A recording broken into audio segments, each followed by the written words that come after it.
guys! Today I'm gonna show you our experience at Benmo Farm. 50 pesos ang kanilang entrance fee dito at yung ticket na makukuha mo sa entrance nila ay pwede mong magamit habang nasa loob ka ng farm. Ang in-avail namin is yung kanilang horseback riding para makapag-ikot-ikot kami habang nasa loob kami ng farm. At meron din palang isang mag-guide sa inyo to make sure na safe kayo sa kabayo at para sila din yung mag-control ng kabayo para sa inyo. So, ayun na nga. Nag-ikot-ikot kami at nakasalubong ko nga yung aking ina. Ayan.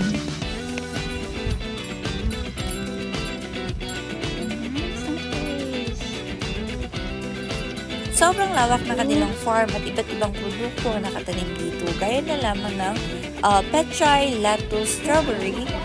Meron din silang fruits and vegetable market sa loob mismo ng farm kung saan yung kanilang mga aning gulay ay dinidisplay nila dito at binibenta sa mga turistang dumadayo at bumibisita sa farm. Meron din sila ditong snack house kung saan pwede kayong bumili ng iba't ibang chips at pang-merienda ninyo habang magpapahinga.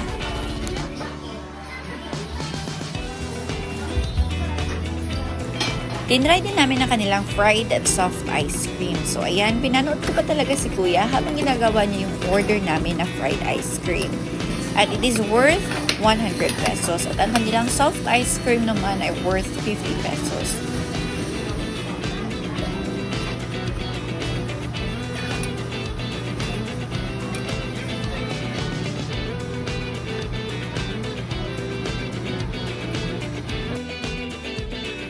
And that's a wrap of our Benmo Farm experience. I hope you like it.